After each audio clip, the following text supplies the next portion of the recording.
सभी भक्तों को राधे राधे। जय श्री कृष्ण, जय शीतला माँ। भक्तों, आज हम सुनेंगे शीतला माता की कहानी। भक्तों, एक गांव में ब्राह्मण दंपति रहते थे। दंपति के 2 बेटे और 2 बहुएं थीं। दोनों बहुओं को लंबे समय के बाद बेटे हुए थे। इतने में शीतलाष्टमी का पर्व आया और घर में पर्व के अनुसार ठंडा भोजन तैयार किया।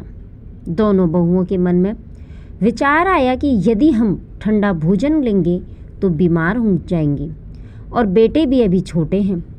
इस कुविचार के कारण दोनों बहुओं ने पशुओं के दाने तैयार करने के बर्तन में गुपचुप 2 बाटी तैयार कर ली। सास बहू शीतला की पूजा करके आई, शीतला माता की कथा सुनी। बाद में सास तो शीतला माता के भजन करने के लिए बैठ गई और दोनों बहुएं बच्चे रोने का बहाना बनाकर घर आ गई। दाने के बर्तन से गरम गरम रोटला निकाला, चूरमा किया और पेट भरकर खा लिया। सास ने घर आने पर बहुओं से भोजन करने के लिए कहा।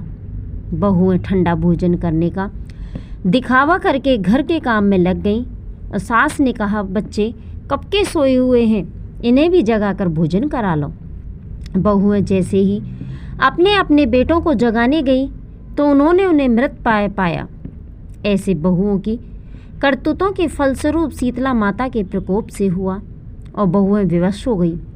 सास ने घट न जानी तो बहुओं से झगड़ने लगी। सास बोली कि तुम दोनों ने अपने बेटों की बदौलत शीतला माता की अवहेलना की है, इसलिए अपने घर से निकल जाओ और बेटों को जिंदा और स्वस्थ लेकर ही घर में पैर रखना। अपने मृत बेटों को टोकरे में सुलाकर दोनों बहुएं घर से निकल पड़ी। जाते जाते रास्ते में एक जीर्ण वृक्ष आया। यह खेजड़ी का वृक्ष था। इसके नीचे ओरी और शीतला दोनों बहनें बैठी थी। दोनों के बालों में विपुल प्रमाण में एक जूं थी। बहुओं ने थकान का अनुभव भी किया। दोनों बहुएं ओरी और शीतला के पास आकर बैठ गईं और उन दोनों ने शीतला और ओरी के बालों से खूब सारी जूं निकाली। जूओं का नाश होने से ओरी और शीतला ने अपने मस्तक में शीतलता का अनुभव किया। कहा, तुम दोनों ने हमारे मस्तक को शीतल ठंडा किया है, वैसे ही तुम्हें पेट की शांति मिले। दोनों बहुएं एक साथ बोली कि पेट का दिया हुआ ही लेकर हम मारी मारी भटकती हैं, परंतु शीतला माता के दर्शन ही नहीं हुए। शीतला माता ने कहा कि तुम दोनों पापिनी हो, दुष्ट हो, दुराचारणी हो, तुम्हारा तो मुंह देखने का भी योग्य नहीं हो। शीतला सप्तमी के दिन ठंडा भोजन करने के बदले तुम दोनों ने गर्म भोजन कर लिया था।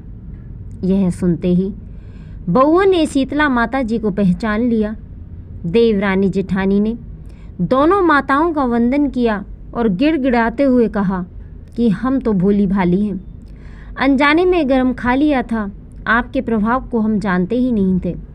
आप हम दोनों को क्षमा करें और पुनः ऐसा दुष्कृत्य हम कभी नहीं करेंगे।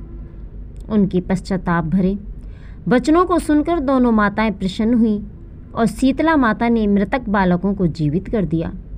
बहुएं तब बच्चों के साथ लेकर आनंद से पुनः गांव लौट आईं। गांव के लोगों ने जाना कि दोनों बहुओं को शीतला माता के साक्षात दर्शन हुए हैं और दोनों का धूमधाम से स्वागत करके गांव में प्रवेश करवाया। बहुओं ने कहा कि हम गांव में शीतला माता के मंदिर का निर्माण करवाएंगे।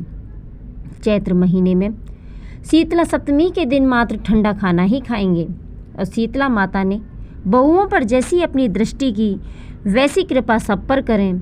श्री शीतला माँ सदा हमें शांति, शीतलता तथा आरोग्य दें।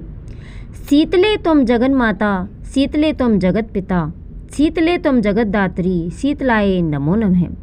बोलो श्री शीतला माता की जय। भक्तों, यदि आपको हमारी कथा कहानी अच्छी लगी तो लाइक करें, कमेंट करें और चैनल को सब्सक्राइब करें, जिससे आगे आने वाली और भी कथा कहानी आपको मिलती रहे।